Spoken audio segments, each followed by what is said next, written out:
Бірінші сөз. Бұл жасқа келгенше жақсы өткіздік пе, жаман өткіздік пе, әйтеуір бірталай өмірімізді өткіздік.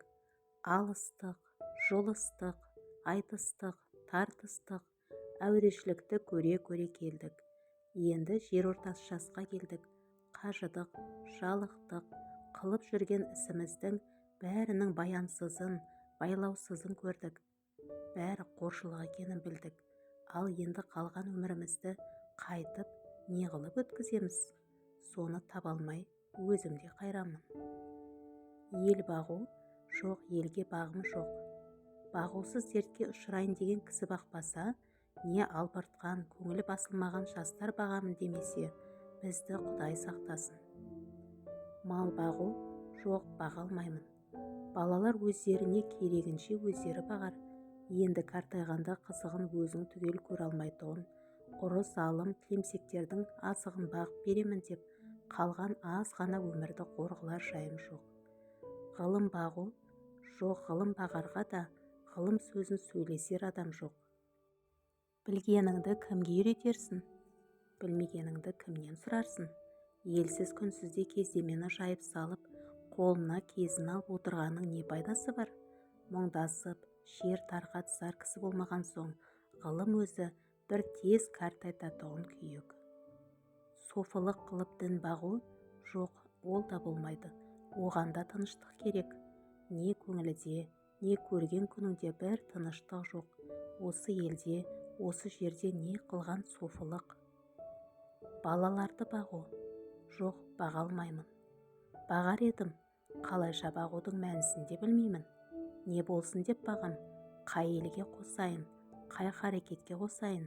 Балаларымның өзіне ілгері өмірінің, білімінің пайдасын тыныштықпен көрерлік орын тапқаным жоқ. Қайда бар, не қылтерімді біле алмай отырмын. Не бол деп бағам, оны да ермек қыла алмадым. Ақыры ойладым, осы ойыма келген нәрселерді қағазға жаза берейін. Ақ қағаз бен қара сияны ермек қылайын. Кімде-кім ішінен керекті сөз тапса, жазып алсын, я оқысын. Керегі жоқ десе, өз сөзім өзімдікі дедім де, ақыры осыған байладым. Енді мұнан басқа ешбір жұмысым жоқ. Екінші сөз. Мен бала күнімде естуші едім, біздің қазақ сартты көрсе күлуші еді. Енеңді ұрайын, кең қолтық шүлдіреген тәжік, арқадан үй төбесіне саламын деп, қамыс артқан, бұтадан қорыққан, көз көргенде әке-өке десіп, шығып кетсе қызым боқтасқан, сарт-сұрт деген осы деп. Ноғайды көрсе, оны да боқтап күлуші еді. Түйеден қорыққан ноғай атқа мінсе шаршап, жаяу жүрсе демін алады. Ноғай дегенше ноқай десеңші. Түкке ыңғайы келмейді. Солдат ноғай, қашқын ноғай, башәлшік ноғай деп. Орысқа да күлуші еді. Ауылды көрсе шапқан жаман сасыр бас орыс деп. Орыс ойына келгенін қылады деген. Не айтса соған нанады. Ұзын құлақты тауып бер депті деп. Сонда мен ойлаушы едім, ей Құдай-ай, бізден басқа халықтың бәрі антұрған жаман келеді екен. Ең тәуір халық біз екенбіз деп, әлгі айтылмыш сөздерді бір үлкен қызық көріп қуанып күлуші едім. Енді қарап тұрсам, сарттың екпеген егіні жоқ, саудагерінің жүрмеген жері жоқ, қылмаған шеберлігі жоқ. Өзіменен өзі әуре болып, бірімен бірі ешбір шаһары жауласпайды. Орысқа қарамай тұрғанда қазақтың өлісінің ақыреттігін, тірісінің киімін сол жеткізіп тұрды. Әке балаға қимайтұғын малыңды кірелеп, сол айдап кетіп тұрды ғой. Орысқа қараған соңда орыстың өнерлерін бізден олар көп үйреніп кетті. Үлкен байлар да, үлкен молдалар да, ептілік, қырмызылық, сыпайылық бәрі соларда. Ноғайға қарасам, солдаттыққа да шыдайды, кедейлікке де шыдайды, қазаға да шыдайды, молда медресе сақтап, дін күтуге де шыдайды. Еңбек қылып мал табудың да жөнін солар біледі, салтанат, әсем де соларда. Оның малдыларына құзғын тамағымыз үшін біріміз жалшы, біріміз қош алушымыз. Біздің ең байымызды сәнің шақшы, аяғың білән пішіратырға қойған идан түгіл, шық сасы қазақ деп үйінен қуып шығарады. Оның бәрі бірін-бірі қуып қор болмай, шаруа қуып, өнер тауып, мал тауып, зор болғандық әсері. Орысқа айтар сөз де жоқ. Біз құлы, көңі құрлы да жоқпыз. Бағанағы мақтан, бағанағы қуанған, күлген сөздеріміз қайда? Үшінші сөз. Қазақтың бірінің біріне қаскүнем болмағының, бірінің тілеуін бірі тілеспейтұғынының, рас сөзі аз болатұғынының, қызметке таласқыш болатұғынының, өздерінің жалғау болатұғынының себебі не? Хамма ғаламға белгілі данышпандар әлде қашан байқаған, әрбір жалқау кісі қорқақ, қайратсыз тартады, әрбір қайратсыз қорқақ мақтанғыш келеді, әрбір мақтаншақ қорқақ ақылсыз надан келеді, әрбір ақылсыз надан арсыз келеді, әрбір арсыз жалғаудан сұрамсақ, өзі тойымсыз, тыйымсыз, өнерсіз, ешкімге достығы жоқ жандар шығады. Мұның бәрі төрт аяқты малды көбейтемнен басқа ойының жоқтығынан, өзге егін, сауда, өнер, ғылым, солар секілді нәрселерге салынса, бұлай болмас еді. Әрбір мал іздеген малым көп болса, өзімдікі де балаларымда малды болса екен дейді. Ол мал көбейсе, малшыларға бақтырмақ, өздері етке, қымызға тойып, сұлуды жайлап, жүйрікті байлап отырмақ. Қыстауы тарлық қылса, арысы жеткендік, сыйы өткендік, барлық қызметінен біреудің қыстауын сатып алмақ, ептеп алмақ, тартып алмақ. Ол қыстауынан айырылған және біреуге тиіспек, я болмаса орынсыздығынан елден кетпек. Әр қазақтың ойы осы. Осылар біріне бірі достық ойлай ала ма? Кедей көп болса ақысы кем болар еді, малдан айырылғандар көбейсе қыстауы босар еді деп, мен ананы кедей болса екен деп, ол мені кедей болса екен деп, әуелде ішімізбен қас сағындық.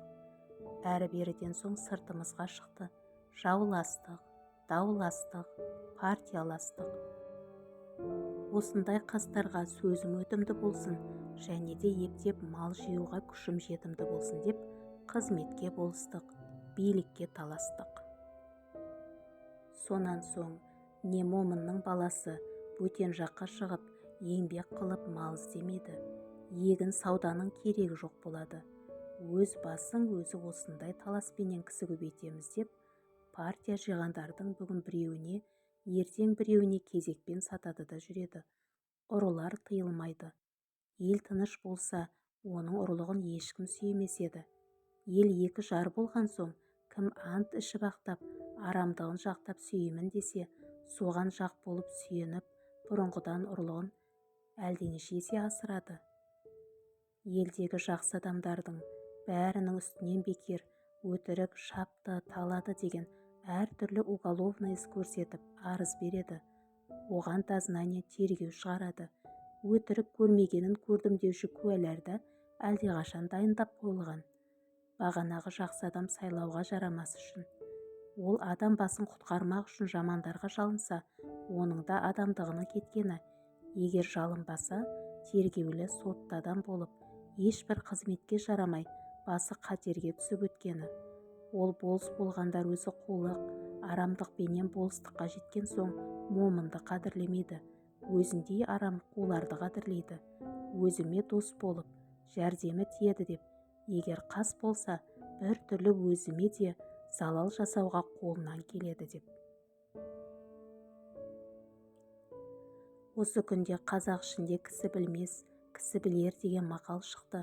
Оның мәнісі, ісіңнің түзулігінен жетпессің, кісіңнің амалшы, айлалығынан жетерсің деген сөз. 3 жылға болыс сайланады. Әуелгі жылы сені біз сайламадық па деп елдің бұлданғандығымен күн өтеді. Екінші жылы кандидатпенен аңдысып күн өтеді. Үшінші жылы сайлауға жақындап қалып, тағы болыс болып қалуға болар мекен деп күн өтеді. Енді несі қалды? Осы қазақ халқының осындай бұзықшылыққа тартып, жылдан жылға төмендеп бара жатқанын көрген соң, менің ойыма келді. Халықтың болыстыққа сайлаймын деген кісісі пәлен кәдірлі орысша образование алған кісі болсын, Егер де орталарында ондай кісісі жоқ болса, яки бар болса да сайламаса, уездный начальник пен военный губернатордың назначениесімен болады десе, бұл халыққа биік пайдалы болар еді. Оның себебі, әуелі қызмет құмар қазақ балаларына образование беруге ол да пайдалыс. Екінші, назначениемен болған болыстар халыққа міндетті болмас еді, ұлықтарға міндетті болар еді. Уәж және назначение қылғанда тергеуі, сұрауы барлығына қарамаса, өтірік арыз берушілер азаяр еді, бәлки жоғалар еді. Уәж және әрбір болыс елде старшина басы бір би сайланғандық, бұл халыққа көп залал болғандығы көрініп, сыналып білінді. Бұл билік деген біздің қазақ ішінде әрбір сайланған кісінің қолынан келмейді. Бұған бұрынғы Қасым ханның қасқа жолын, Есім ханның ескі жолын, әз Тәуке ханның Күлтөбенің басында күнде кеңес болғанда жеті жарғысын білмек керек. Сол ескі сөздердің қайсысы заман өзгергендікпенен ескіріп, бұл жаңа заманға келіспейтұғын болса, оның орнына татымды толық билік шығарып, төлеу саларға жарарлық кісі болса керек еді. Ондай кісі аз, яки тіпті жоқ. Бұрынғы қазақ жайын жақсы білген адамдар айтыпты, би екеу болса, дау төртеу болады деп. Оның мәнісі, тақ болмаса, жұп билер таласып дау көбейте береді дегенмен айтылған сөз.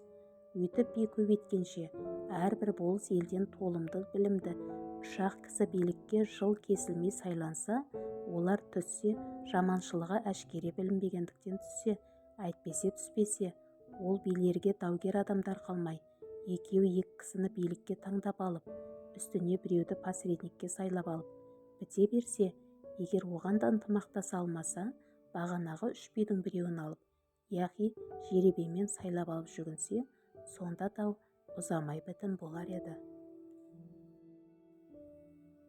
Төртінші сөз. Әрбір байқаған адам білсе керек, күлкі өзі бір мастық екенін, әрбір мас кісіден ғафил көп өтетұғынын, әрбір мастың сөйлеген кезінде бас ауыртатұғынын. Бұлай болғанда, күлкіге салынған кісі не шаруадан, не ақылдан, не ұят келерлік істен құр ғафил көп өткізіп отырса керек. Осындай ғафилдық көп өткізіп, өлмеген кісінің не дүниеде, не ақиретте басы бір ауырмай қалмаса керек. Әрбір уайым қайғы ойлағыш кісі не дүние шаруасына, не ақирет шаруасына өзгеден жинақырақ болса керек. Әрбір жинақылықтың түбі кәніш болса керек. Енді олай болғанда, үнемі уайым қайғыменен жүре аламыз ба? Үнемі күлмей жүруге жан шыдай ма екен? Жоқ, мен үнемі уайым қайғыменен бол демеймін. Уайым қайғысыздығына, уайым қайғы қылдағы. Сол уайым қайғысыздықтан құтыларлық орынды харекет табу керек, һәм қылу керек. Әрбір орынды харекет өзі де уайым қайғыны азайтады. Орынсыз күлкіменен азайтпа, орынды харекетпен азайт. Шығар есігін таба алмай, уайым қайғының ішіне кіріп алып, қамалып қалмақ. Ол өзі де бір антұрғандық. Және әрбір жаман кісінің қылығына күлсең, оған рахаттанып күлме, ыза болғаныңнан күл. Ызалы күлкі өзі де қайғы. Ондай күлкіге үнемі өзіңде салынбассың. Әрбір жақсы адамның жақсылық тапқанына рахаттанып күлсең, оның жақсылықты жақсылығынан тапқандығынан ғибрат көріп күл. Әрбір ғибрат алмақтық өзі де мастыққа жібермей, уақытымен тоқтатады. Көп күлкінің бәрінде мақтағаным жоқ. Оның ішінде бір күлкі барау. Құдай жаратқан орныменен іштен, көкіректен, жүректен келмейді. Қолдан жасап, сыртымен бет-аузын түзеп, бай-бай күлкінің әнін сәндеп, әдемішілік үшін күлетін бояма күлкі. Адам баласы жылап туады, кейіп өледі. Екі ортада бұл дүниенің рахатының қайда екенін білмей, бірін-бірі аңдып, біріне-бірі мақтанып, есіл өмірді ескерусіз, босқа, жарамсыз қылықпен қор етіп өткізеді де, таусылған күнде бір күндік өмірді бар малына сатып алуға таба алмайды. Қолық саумақ, көз сүзіп тіленіп адам саумақ. Өнерсіз иттің ісі. Әуелі Құдайға сыйынып, екінші өз қайратыңа сүйеніп, еңбегіңді сау. Еңбек қылсаң, қара жер де береді, құр тастамайды. Бесінші сөз. Көкірек толған қайғы кісінің өзіне де белетпейді, бойды шымырлатып, буынды құртып, я көзден жас болып ағады, я тілден сөз болып ағады. Қазақтар, Құдай, жас баладай қайғысыз қыла көр деп тілек тілегенін өзім көрдім. Онысы жас баладан гөрі өзі есті кісі болып, ескермес нәрсені жоқсып, қайғылы кісі болған сығаны. Қайғысы не десең, мақалдарынан танырсың. Әуелі, түстік өмірің болса күндік мал жей. Өзіңде жоқ болса әкеңде жат. Мал адамның бауыр еті, малдының беті жарық, малсыздың беті шарық. Ер азығы мен бөр азығы жолда, ердің малы елде, еріккенде қолда. Берген перде бұзар, алаған қолын береген. Мал тапқан ердің жазығы жоқ. Байдан үмітсіз, Құдайдан үмітсіз. Қарның ашса қаралы үйге шап. Қайраны жоқ көлден бес, қайыры жоқ елден бес деген осындай сөздер көп, есепсіз толып жатыр. Бұл мақалдардан не шықты? Мағлұм болды. Қазақ тыныштық үшін, ғылым үшін, білім үшін, әділет үшін қам жемейді екен. Мал үшін қам жейді екен. Бірақ ол малды қалайша табуды білмейді екен. Бар білгені малдыларды алдап алмақ, яки мақтап алмақ екен. Бермесе оныменен жауласпақ екен. Малды болса, әкесін жаулауды да ұят көрмейді екен. Әйтеуір ұрлық, қулық, сұмдық, тіленшілік, соған ұқсаған қылықтың қайсысын болса да қылып жүріп, мал тапса, жазалы демесек керек екен. Бұлардың жас баланың ақылынан несі артық? Бірақ жас бала қызыл ошақтан қорқушы еді, бұлар тозақтан да қорықпайды екен. Жас бала ұялса жерге ене жаздаушы еді, бұлар неден болса да ұялмайды екен. Сол ма артылғаны? Қолымыздағыны үлестіріп талатпасақ, бізде өзіңде болмасақ безеді екен. Іздеген еліміз сол ма?